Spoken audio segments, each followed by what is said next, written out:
Assalamualaikum warahmatullahi wabarakatuh. Waalaikumsalam warahmatullahi wabarakatuh. Bismillahirrahmanirrahim. Alhamdulillahi rabbil alamin. Wassalatu wassalamu ala ashrafil anbiya'i wal mursalin. Sayyidina wa maulana wa habibina wa syafi'ina Muhammadin wa ala alihi wa ashabihil mujahidin at-tahirin, amma ba'du. Ma'asyiral muslimin rahimakumullah. Pertemuan kita kali ini dalam rangka memperingati Maulid Nabi besar Muhammad sallallahu alaihi wasallam. Yang penting dari peringatan Maulid ialah membicarakan bagaimana sebenarnya identitas umat Rasulullah sallallahu alaihi wasallam. Sebab apa? Adalah suatu hal yang wajar bahwa seorang pengikut menyesuaikan tingkah laku, gaya hidup dengan orang yang diikutinya. Jangankan di dunia ini, di akhirat nanti identitas ini akan dimintakan pertanggungjawaban jawab dan akan ditanyakan kepada kita. Sekurang-kurangnya menjadi pengikut rombongan orang besar merupakan suatu nikmat. Paling tidak kita bisa numpang mujur. Kalau saya berangkat ke Bali ikut rombongan Pak Menteri misalnya, saya bisa bebas timbangan, tas saya tidak usah diperiksa-periksa barangkali. Kenapa? Ini rombongannya Pak Menteri, numpang mujur. Itu sekurang-kurangnya.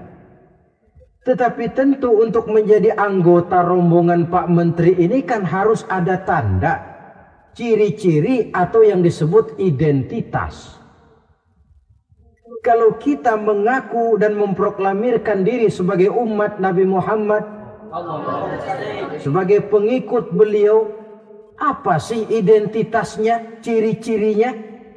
Inilah yang akan kita bicarakan pada kesempatan ini, bersumber dari surah Al-Fatah ayat 29. Allah Subhanahu wa taala menjelaskan Muhammadur Rasulullah, bahwa Nabi Muhammad itu adalah utusan Allah, pesuruh Allah.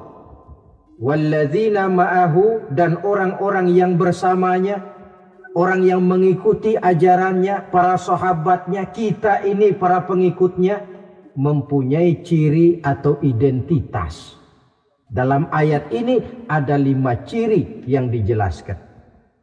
Pertama, asyidda'u 'alal kuffar. Pengikut Nabi Muhammad bersikap tegas kepada orang-orang kafir. Apa artinya tegas di sini? Saudara-saudara, tegas di sini artinya bukan main marah-marahan, tidak ngajak berkelahi, bukan juga menantang perang. Tegas di sini artinya mempunyai prinsip, mempunyai garis yang nyata di dalam keyakinan beragama. Garisnya apa? Tidak lain, lakum dinukum waliyadin. Bagi Tuhan agama Tuhan, bagi kami agama kami. Silahkan Tuhan melaksanakan agama Tuhan, kami akan melaksanakan agama kami. Kami menghormati Tuhan, Tuhan pun menghormati kami. Tetapi soal agama tidak usah dicampur adukkan. Identitas semacam ini perlu kita tegakkan kembali. Sebab apa? Sebab di zaman sekarang orang mulai mengaburkan nilai-nilai kebenaran dari agama, yang pada akhirnya menanamkan sikap ngambang terhadap agama.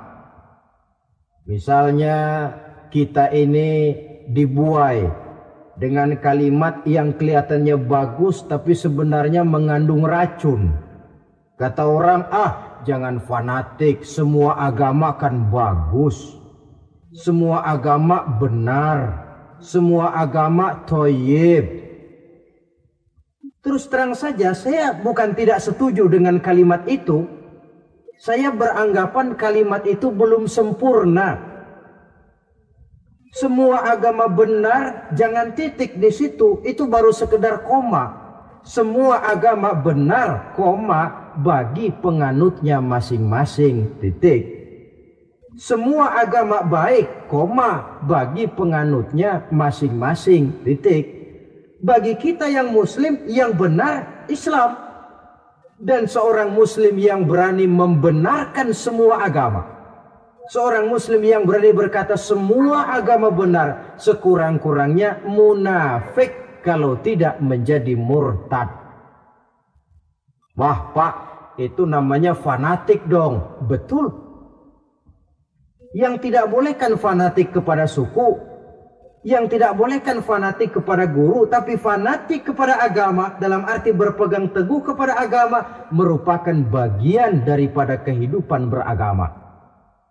Hanyalah kalau umat Islam ini fanatik dengan agamanya, dia akan konsekuen, baik melaksanakan, mengamalkan maupun mengembangkan agamanya. Saya cinta kepada suku saya, tapi tidak lalu fanatik. Cinta suku boleh, fanatik kepada suku salah. Cinta kepada guru bagus, fanatik kepada guru jelek. Cinta kepada agama bagus, fanatik kepada agama wajib. Hanya dengan fanatik kepada agama orang konsekuen. Yang jelek itu kan kalau sudah fanatisme kesukuan. Contoh, misalnya mentang-mentang orang Sunda, lalu ngomong saya ogah dengerin ceramah. Kenapa? Ustadznya bukan orang Sunda sih. Ini nggak benar, emangnya Nabi Muhammad kelahiran Ciamis kan tidak?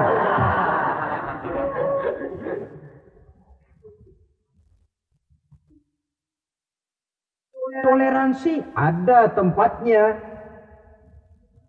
Tetapi tidak menyangkut masalah-masalah ritual, tidak menyangkut masalah-masalah ibadah. Soal bikin jalan umum, mari bersama saudara-saudara kita yang lain agama membangun puskesmas, mari bersama-sama menjaga keamanan, mari sama-sama. Tapi kalau sudah menyangkut masalah ibadah, kembali kita kepada prinsip lakum dinukum waliyadin. Bagi Tuhan silahkan melaksanakan agama Tuhan, kami pun akan melaksanakan agama kami. Silahkan menyebarkan agama, tetapi jangan kepada orang yang sudah beragama. Ini batas toleransi. Jangan menyebarkan agama kepada orang yang sudah beragama. Maka dalam sejarah sudah dibuktikan, alhamdulillah, kalau kita mau objektif menilai sejarah, ketoleransian umat Islam itu sudah dibuktikan oleh fakta sejarah. Tetapi tanpa harus mengorbankan nilai-nilai akidah, keyakinan-keyakinan yang harus kita jaga dan kita pertahankan. Taruhlah kita sekarang masih bisa sanggup berkata dan berpendirian semacam itu. Anak kita, keturunan kita, generasi yang akan datang, jikalau ditanamkan rasa ngambang terhadap agama, lambat laun akan makin tipis nilai-nilai religius itu melekat di dalam jiwanya. Dan akibatnya akan rawan. Kemajuan macam apapun, modernisasi macam apapun, kalau sudah terlepas dari kaitan kehidupan beragama, tidak akan banyak menolong untuk mensejahterakan umat manusia. Asyidda'u 'alal kuffar, bersikap tegas kepada orang-orang kafir. Ini sikap yang pertama, identitas yang pertama. Yang kedua, rohama'u bainahum, kasih sayang kepada sesama mereka. Kalau kepada orang kafir tegasnya bukan main, tapi kembali ke dalam, kembali kepada sesama muslim, kasih sayang setengah mati. Saling asah, saling asih, saling asuh, saling mengalah buat kepentingan yang lain. Ini sudah dicontohkan dalam sejarah ketika Rasulullah dan para sahabat hijrah ke Madinah, orang Madinah yang menyambut kedatangan orang Makkah itu kan disebut Ansor. Betul apa betul? Lah orang Makkah ini yang hijrah ke Madinah disebut kaum Muhajirin. Apa orang Madinah menyambut kedatangan orang Mekah itu mentang-mentang orang asli Madinah lu tolak pinggang? Kamu kemari pendatang ya, awas jangan bertingkah. Tidak. Masing-masing malah mencari saudara. Karena apa? Persaudaraan dalam Islam diikat dengan akidah. Artinya ini dari manapun orang datang, apapun warna kulitnya, bahasa apapun yang dia pakai, jikalau akidahnya sama, dia saudara kita. Hadirin, terus terang saja ya. Banyak orang-orang yang tidak senang kalau melihat umat Islam sampai bersatu. Maka segala macam cara mereka lakukan agar kita jangan bersatu. Terang-terangan menghantam Islam, tidak mungkin orang berani. Kenapa? Saya pikir sebodoh-bodohnya umat Islam dia masih fanatik sama agamanya. Dia masih sanggup bilang, mas gue emang gak sembayang tapi agama gue lu hina, gue bacok lu. Itu kan positif, fanatisme agama namanya. Maka orang menghantam Islam itu lalu gak berani terang-terangan. Caranya belajar dari Van der Plas, belajar dari Snokhorgronya. Mau menghantam Islam, masuk ke tengah-tengah umat Islam. Pakai peci, kalau perlu pakai sorban, pakai sorban. Tidak bisa assalamualaikum, latihan, assalamualaikum. Hantam Islam dari dalam. Caranya, kalau perlu dibuatkan merek-merek Islam. Yang mereknya Islam, tapi tujuannya bikin kacau dalam Islam. Muncullah yang namanya Islam ingkar sunnah. Muncul yang namanya Islam sejati. Islam. Mereknya Islam, tujuannya bikin kacau dalam Islam. Kalau dia sudah mengkafirkan orang lain yang tidak sepaham dengan dia, tidak mau bermakmum kepada orang yang sepaham dengan dia. Kalau cara ini tidak kena, mereka putar lagu lama. Apa lagu lama itu? Lagu khilafiyah. Lagu lama itu supaya kita sengketa sesama kita, mempersoalkan hal-hal kecil.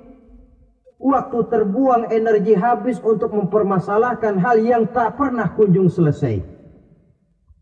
Sering kejadian toh di kampung-kampung. Yang satu pakai usolli, yang satu tidak, lalu pisah RT. Yang satu azan sekali Jumatan, yang satu 2 kali, lalu bangun masjid lagi. Yang satu kunut, yang satu tidak, asah golok. Persoalan yang semacam ini sampai kiamat tidak akan kunjung selesai. Oleh karena itu potensi yang besar ini tidak tersalurkan dengan wajar karena kita centang perenang di dalam, tidak pandai menjaga kesatuan dan persatuan sebagai modal dasar untuk berbuat yang lebih baik. Adalah lebih baik kita ini mencari titik-titik persamaan dan bukan memperbesar pola perbedaan. Ruhama'u bainahum, kasih sayang sesama mereka. Imam Ghazali memberikan contoh kun kal yadain wala takun kal uzunain. Hai umat Islam, hiduplah kamu seperti 2 tangan. Saling asah, saling asih, saling asuh, saling mengalah buat kepentingan yang lain. Coba lihat 2 tangan kita, rukunnya bukan main. Kalau tangan kanan maju ke depan, kata yang kiri, oke, saya mengalah. Dia mundur ke belakang. Kiri di depan, kata kanan, sekarang giliran saya ngalah. Dia mundur ke belakang. Akhirnya kita jalan lenggang. Enak nggak dilihat orang? Coba kalau nggak ada yang mau ngalah. Tangan kanan ke depan, kata yang kiri, gue juga bisa. Dia ke depan lagi. Pan kayak robot kita jalan. Lalu mekanisme kerjanya. Tangan kanan kerjanya bagus-bagus toh. Salaman tangan kanan, tanda tangan kanan, hitung duit tangan kanan, ambil kue tangan kanan. Kiri nggak pernah protes, tahu posisi. Memang tugas saya bidang pembersihan. Ya pembersihan saja dilakoni. Artinya apa ini? Yang satu dengan yang lain saling memperkuat walaupun komposisinya berbeda. Dicontohkan dalam perjalanan kehidupan sahabat Nabi. Sahabat Nabi yang paling terkenal itu 4 orang. Sayyidina Abu Bakar, Sayyidina Umar bin Khattab, Sayyidina Utsman bin Affan, Sayyidina Ali bin Abi Thalib. 4 sahabat ini kalau kita lihat komposisinya, keahliannya lain-lain. Coba, ada Sayyidina Abu Bakar, ini sahabat merangkap mertua. Kalau bahasa sekarang Abu Bakar ini disebut kiai diplomat.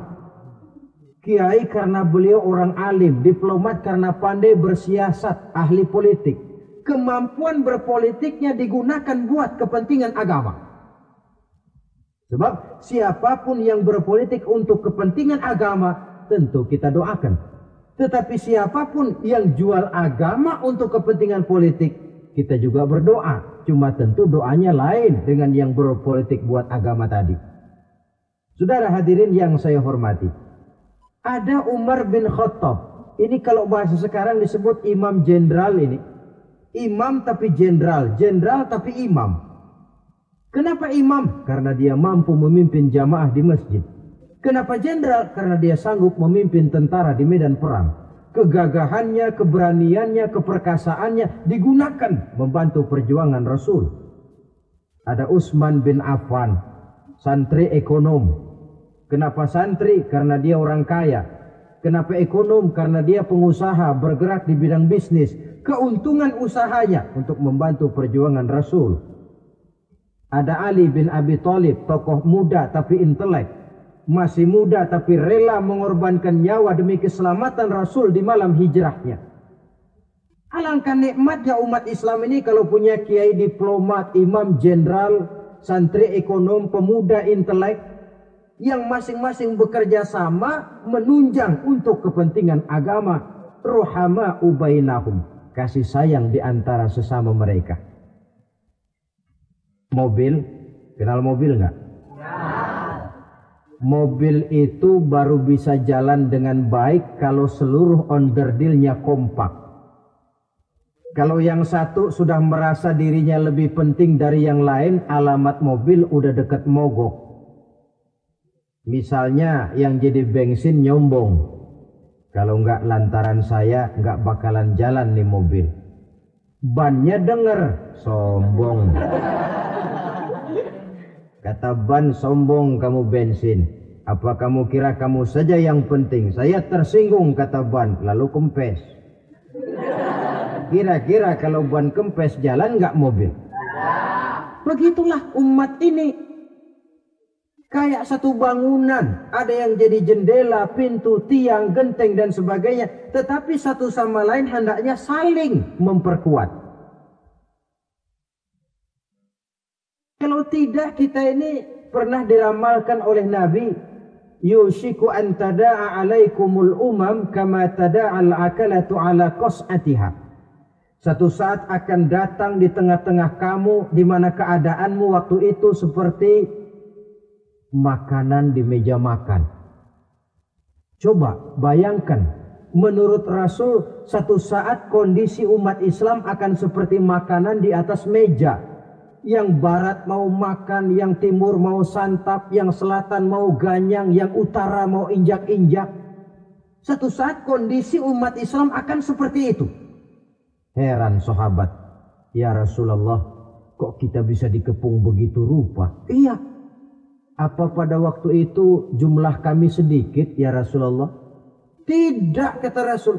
Bal antum yauma idzin katsir. Jumlahmu pada waktu itu banyak. Besar, kamu mayoritas. Cuma sayang, kata Nabi, walakinnakum ghusaa'un ka ghusaa'is sail. Tetapi keadaanmu waktu itu seperti busa di lautan. Banyak tapi centang perenang. Banyak tapi tidak punya daya dan kekuatan. Dipermainkan gelombang lautan, dihempaskan ke tepian pantai tanpa punya makna dan arti. Mayoritas tapi nasibnya ironi. Lantaran apa ini? Kita tidak pandai menjaga kesatuan dan persatuan. Prinsip ruhama ubainahum, kasih sayang di antara sesama mereka belum bisa kita wujudkan. Oleh karena itu, hadirin yang saya hormati, identitas yang kedua ini mari kita tegakkan, menggalang kesatuan dan persatuan untuk kejayaan agama yang kita cintai. Soal posisi silahkan berbeda, soal profesi silahkan berbeda, tetapi hendaknya perbedaan ini tidak menyebabkan persimpangan tujuan. Satu sama lain saling memperkuat. Identitas yang kedua, bahwa kita sudah diikat dengan akidah, tidak oleh ras, warna kulit, suku, bahasa, oleh akidah. Satu kali orang sudah syahadat, dia adalah saudara kita. Sudah lewat masanya di mana kita umat Islam ini dikotak-kotakan, dan sudah datang waktunya di mana kita bersatu, saling menunjang, saling membantu, sehingga dengan demikian terwujudlah satu masyarakat yang diikat dengan nilai-nilai akidah. Ini yang kedua, kasih sayang kepada sesama muslim. Satu badan itu kalau yang satu sakit, yang lain kan akan ikut merasa sakit. Saudara jalan tengah malam, ibu jari tersandung batu, beletak. Begitu ibu jari tersandung batu, kontan darah keluar, mulut bilang aduh, kepala ikut pusing, nggak pakai diundang. Solidaritas sosial yang terjadi secara reflektif. Tidak ada ibu jari tersandung mulutnya malah ngomel, rasain lo. Masa nyumpain badan sendiri, kan tidak mungkin. Tapi ini yang terjadi, kita lihat. Akibat apa? Tidak terwujudnya solidaritas sosial yang bersifat refleksif tadi. Nah, inilah saudara-saudara identitas yang kedua. Yang ketiga sekarang, pengikut Nabi Muhammad sallallahu alaihi wasallam itu cirinya yang ketiga, tarahum rukka'an sujjada.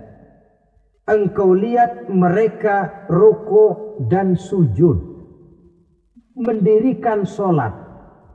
Ini identitas, ciri. Di akhirat nanti akan diperiksa dengan seadil-adilnya. Siapa? Saya, Pak. Saya siapa?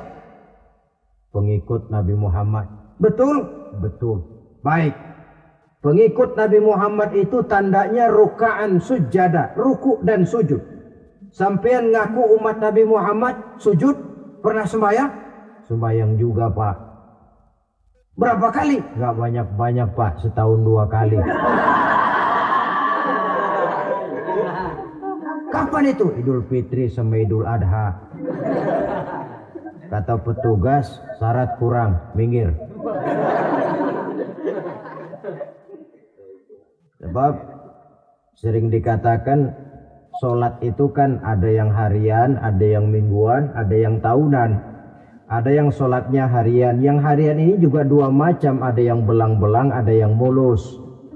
Kalau yang belang-belang itu kalau zuhur sholat, asar out. Asar kepegang, maghribnya melayang. Maghrib ketangkep, isaknya terbang. Itu lumayan ketimbang yang seminggu sekali cuma Jumat saja. Yang Jumat pun agak lumayan lah daripada yang setahun 2 kali cuma Idul Fitri dan Idul Adha.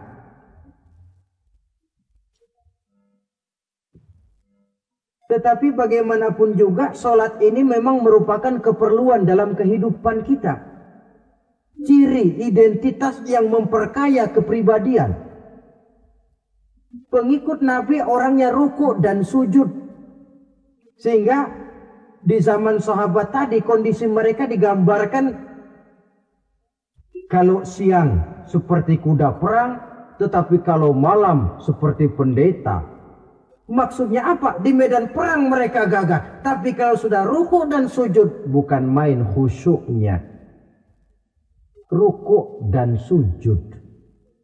Dengan kata lain, ciri pengikut Nabi Muhammad orangnya mendirikan sholat.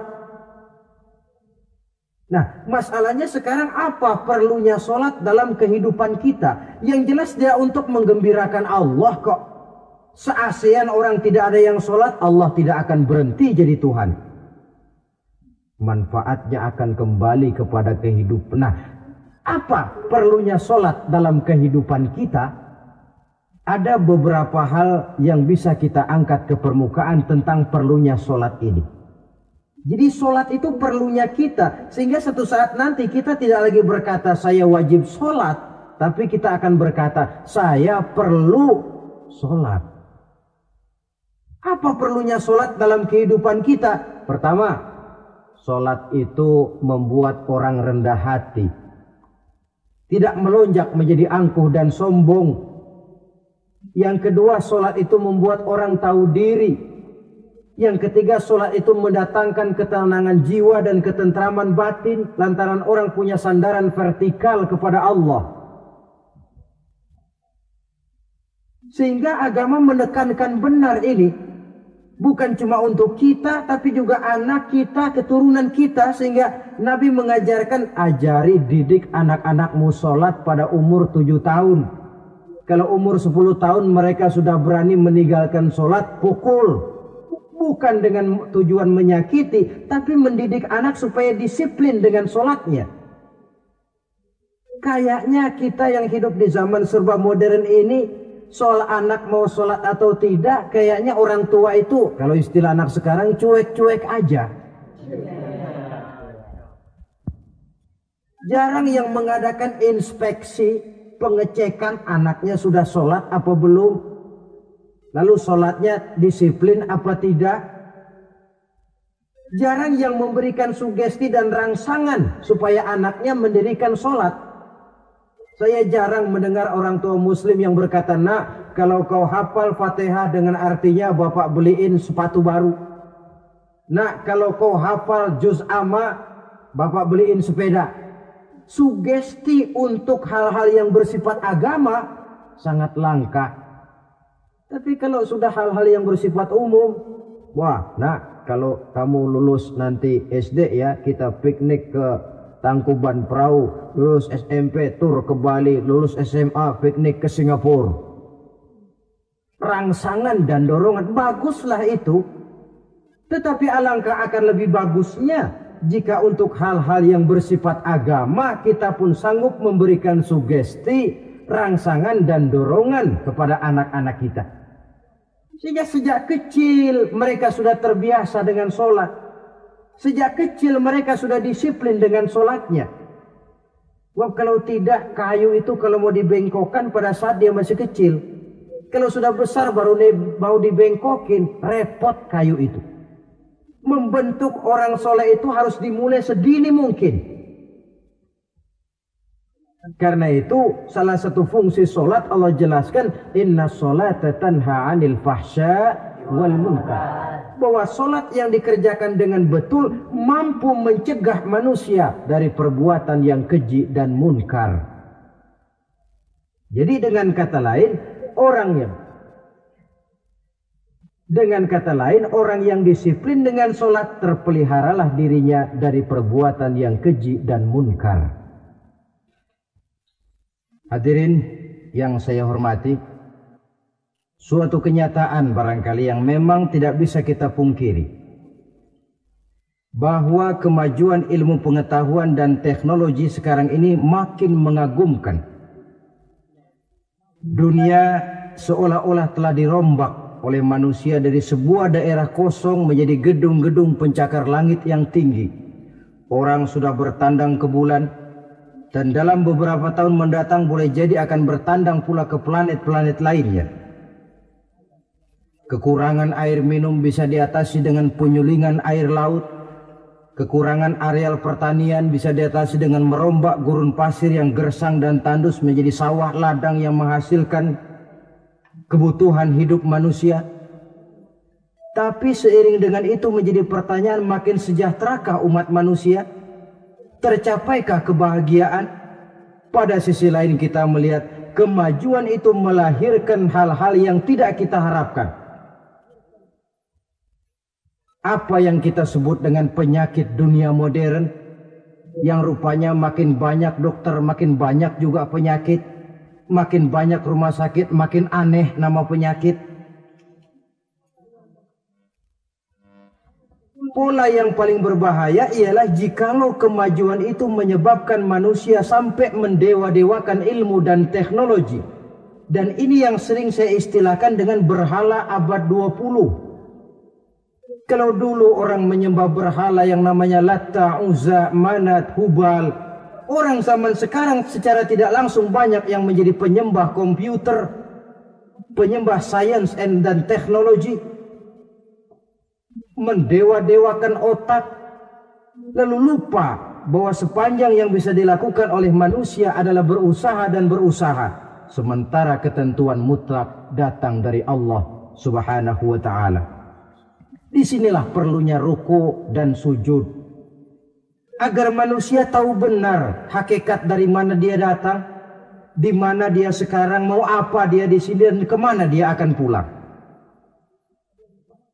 Oleh karena itu, pada kesempatan ini saya mengajak, marilah identitas ini kita tegakkan dalam diri kita, menjadi pengikut yang ruku dan sujud di hadapan Allah. Sebab di sana terdapat sumber kekuatan, baik dia kekuatan batin, kekuatan jiwa, kekuatan dalam semangat perjuangan, kekuatan dalam menegakkan yang ma'ruf dan menghancurkan yang munkar. Sandaran kita kepada Allah. Saudara mungkin masih ingat ketika Rasulullah dan Abu Bakar hijrah, mereka berdua tidak langsung ke Madinah tapi berada di Gua Sur 3 malam 2 hari lamanya. Orang kafir Quraisy yang mengejar sampai juga di mulut gua itu. Andai kata mereka menengok saja ke bawah, sudah kelihatan Nabi dan Abu Bakar, tapi mereka tidak menoleh. Nabi dengan mantap berkata kepada Abu Bakar, "La takhaf wa la tahzan ya Abu Bakar, innallaha ma'ana." Abu Bakar, kau tidak usah takut, tidak usah sedih, Allah bersama kita. Ucapan ini mantap kalau diucapkan oleh orang yang ruk'an sujada.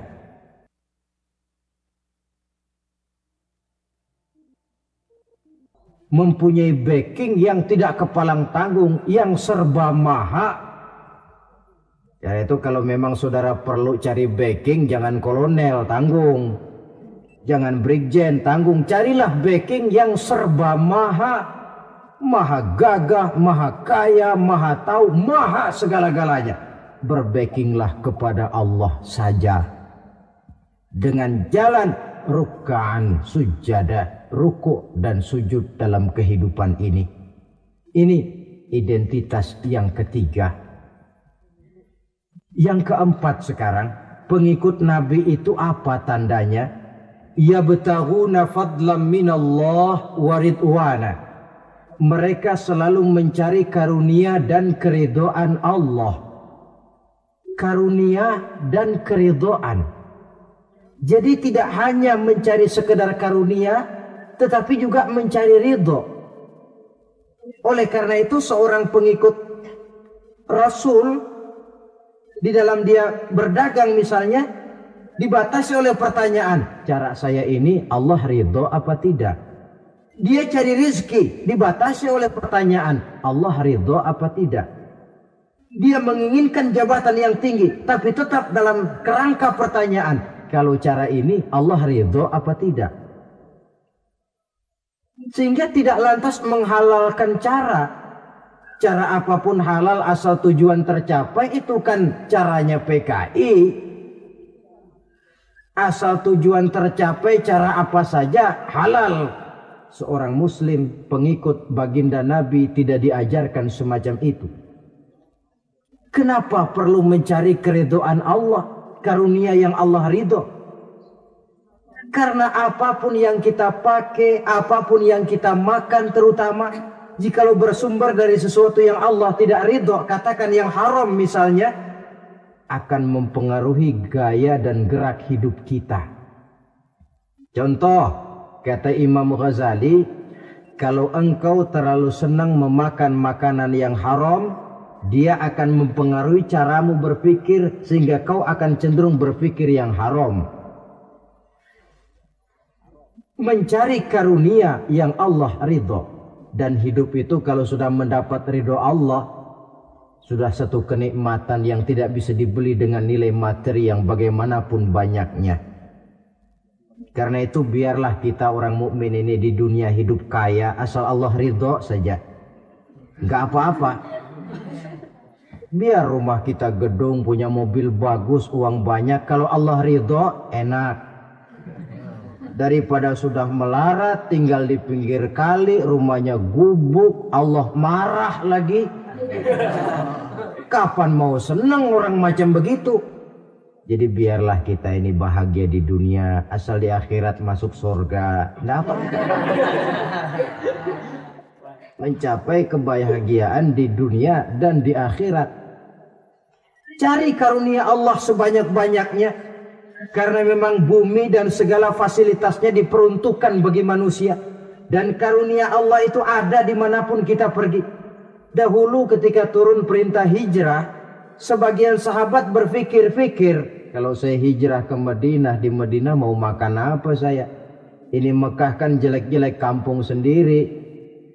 Umpama kepepet ngutang-ngutang dikit orang masih percaya lah, kalau ke Madinah ngutang sama siapa?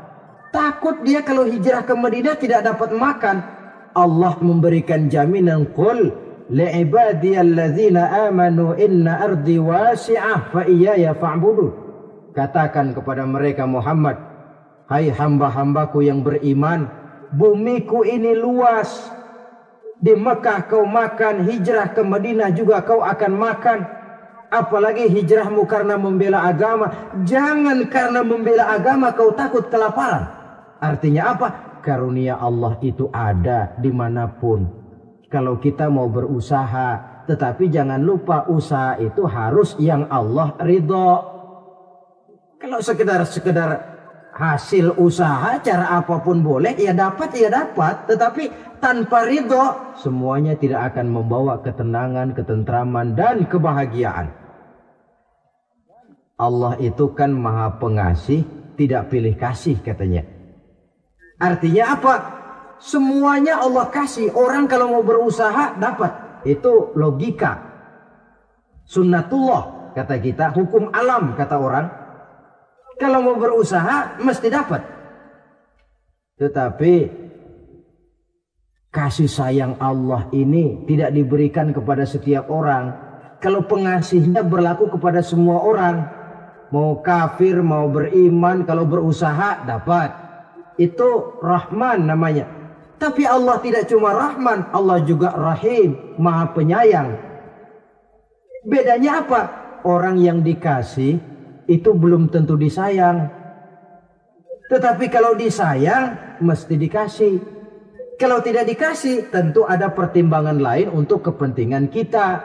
Misalnya anak kita baru kelas 1 SMP datang, Pak beliin motor buat sekolah. Kita lalu menilai anak ini nggak ada motor saja kadang-kadang jarang sampai ke sekolah, apalagi dibeliin motor, bisa dari rumah berangkat ke sekolah nggak sampai. Tidak dibelikan bukan karena tidak sayang, justru karena sayangnya ada pertimbangan lain untuk kepentingan si anak. Tetapi kadang-kadang anak sendiri berpikirnya lain. Bapak katanya sayang, minta dibeliin motor saja tidak dibelikan. Dia menilai orang tuanya tidak sayang. Padahal justru sayangnya lalu tidak dibelikan. Begitulah satu contoh kecil dari keridhaan Allah ini. Jika Allah sudah memberikan ridhonya kepada kita, segala yang kita mau diberikannya. Kalau tidak juga diberikan, tentu ada manfaatnya untuk kemaslahatan kita. Allah Maha tahu. Misalnya orang mengeluh, saya akan sembahyang rajin, ngapa rezeki seret bener sih? Apa saya berhenti lagi sholat? Allah lebih tahu maslahatnya. Barangkali potongan kayak kita ini kalau diberikan rezeki banyak sedikit lalu berhenti ke masjid. Rezeki lu segini aja dah, lu jadi rajin ke masjid. Ada manfaatnya buat kepentingan kita. mencari karunia yang Allah ridho. Dalam alam yang terbentang luas ini karunia Allah terhampar luas. Tinggal kita mencari, dan untuk mencari itu diperlukan keahlian. Keahlian hanya timbul karena pendidikan. Makin ke depan persaingan hidup makin tajam tanpa membekali diri. Terutama generasi kita yang akan datang, anak-anak kita. Boleh jadi mereka akan tersudut ke pojok-pojok kehidupan untuk kemudian lebih banyak jadi penonton daripada sekedar pemain. Dan kerugian akan kembali kepada kita.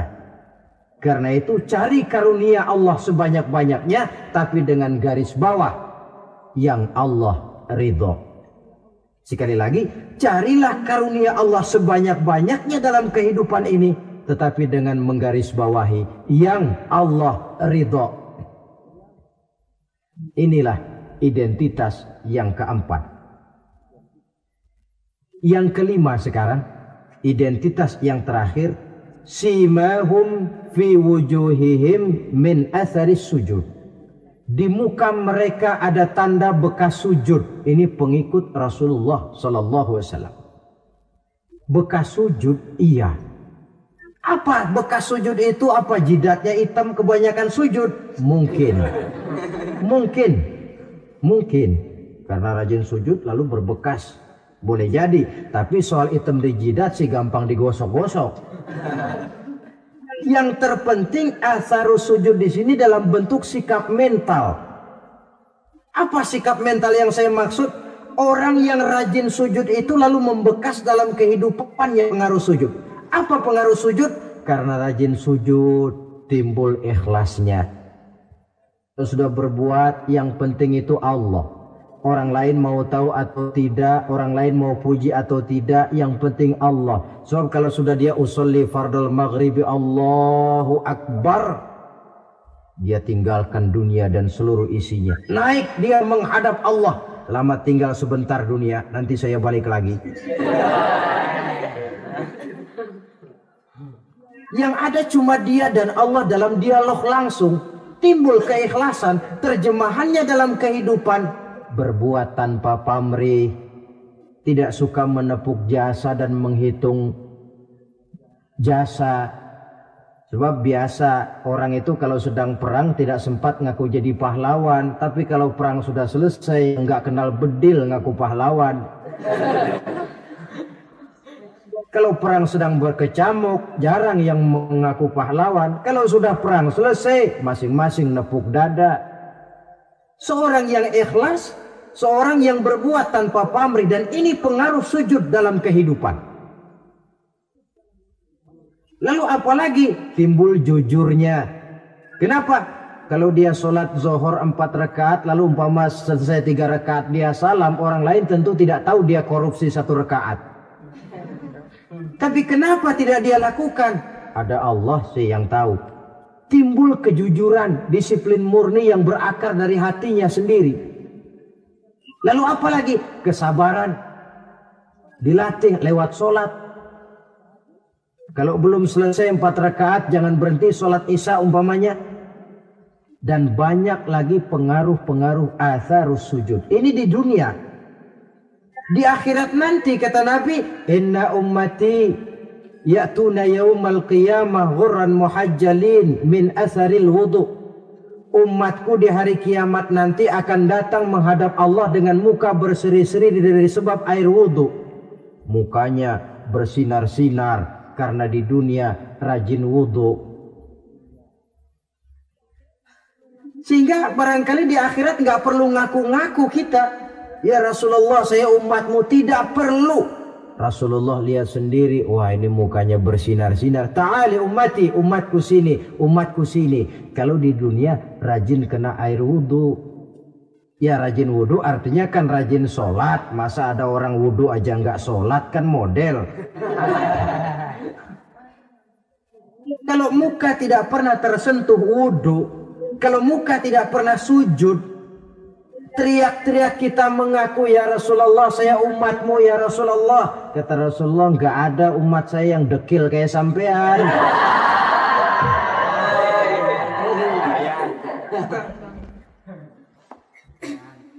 Itulah sebabnya pada kesempatan ini saya mengajak mari membiasakan diri berwudu.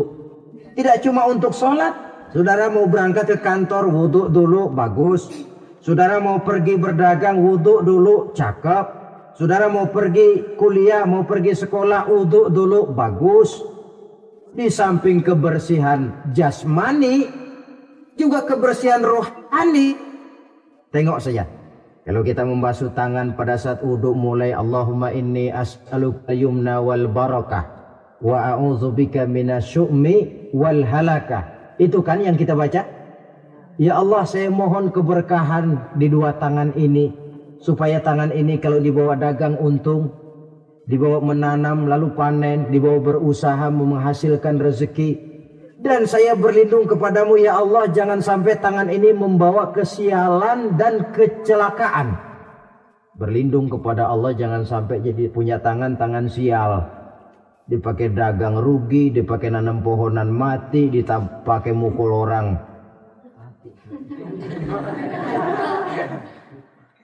Tangan sial.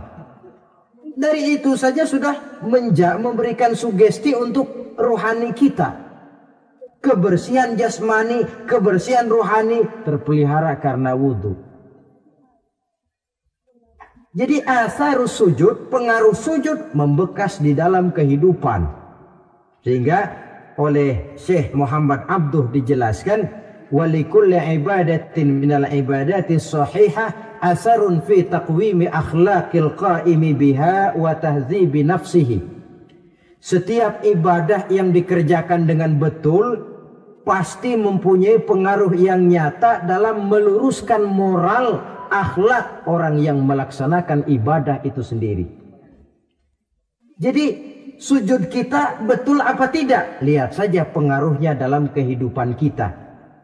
Solat kita sudah betul apa tidak? Lihat saja pengaruhnya dalam kehidupan kita. Kalau sujud ya sujud, tapi judi jalan juga, nah, sujudnya belum betul. Waktunya sholat, ya sholat. Waktunya mabuk, sholatnya belum betul. Waktunya ruku, ya ruku. Giliran nyolong, sholatnya belum betul. Sebab sholat yang dikerjakan dengan betul, sujud yang dikerjakan yang punya pengaruh nyata dalam kehidupan, kelihatan bekasnya dari tingkah laku dan gerak kita di dalam menelusuri kegiatan hidup ini. Maaf, dengan sedikit pahit barangkali kita memang harus berkata, masih banyak di antara kita umat Islam ini yang melaksanakan ibadah hanya dengan prinsip asal sekedar gugur kewajiban. Perkara ada pengaruhnya atau tidak dalam diri kita, kita malas untuk mengadakan evaluasi. Akibatnya ibadah yang kita kerjakan tidak mempunyai pengaruh dalam membentuk kepribadian kita.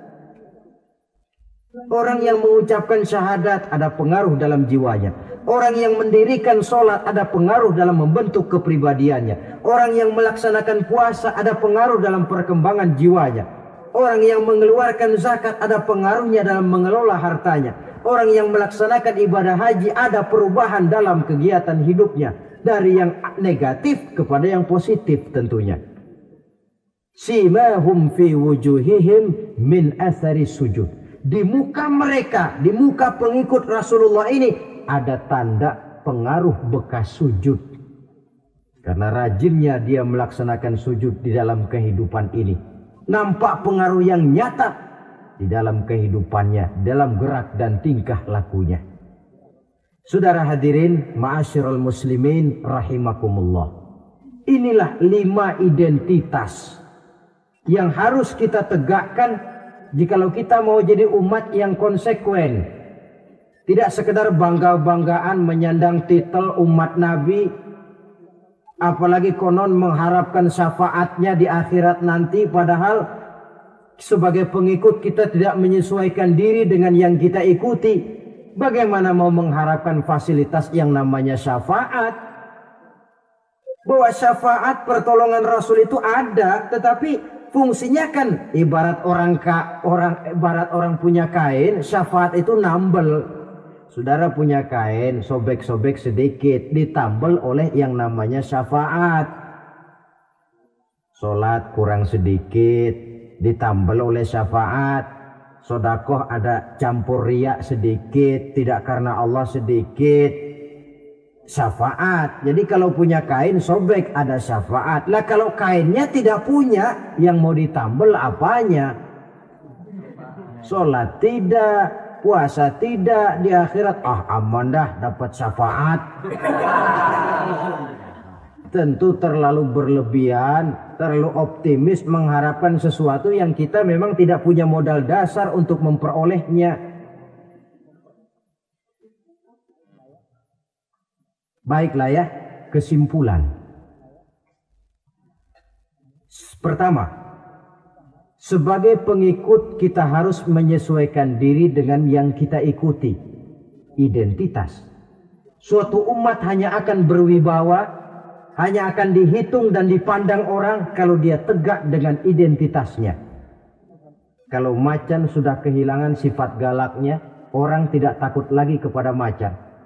Dan kalau kambing sudah kehilangan sifat jinaknya, banyak orang takut miara kambing. Kalau umat Islam sudah kehilangan identitasnya, dia akan menjadi umat yang kehilangan wibawa dan tidak pernah ditakuti oleh musuh-musuhnya. Seenaknya saja orang mengacak-acak kehidupan kita sebagai umat kalau tidak punya identitas. Yang kedua, kesimpulan yang kedua, identitas itu bisa kita ringkaskan. Pertama, tegak dengan keyakinan inna dina indallahil Islam. Menumbuhkan fanatisme agama dalam arti berpegang teguh kepada agama. Menempatkan toleransi pada tempatnya yang wajar. Tidak mencampur adukan semua agama. Tegas di dalam mempertahankan akidah. Kemudian yang ketiga, perlu menegakkan solidaritas sosial yang bersifat reflektif untuk menegakkan wibawa kita sebagai umat, supaya potensi dari umat yang mayoritas ini dimanfaatkan oleh umat itu sendiri. Kalau tidak, kita cuma akan menang jumlah saja, menang bilangan, kuantitas yang tanpa kualitas. Dan kalau ini yang terjadi, nasib kita akan seperti buih di lautan. Banyak, tapi kata orang kampung cuma menang groyokan. Tidak punya daya dan kekuatan, dicampakkan orang ke kiri dan ke kanan, hanyut oleh arus. Bukan menciptakan arus, tapi malah hanyut oleh arus. Bukan menciptakan model, tapi malah mengikuti model. Bukan menciptakan irama tersendiri, malah diatur oleh irama orang lain. Ini yang menyebabkan ironi.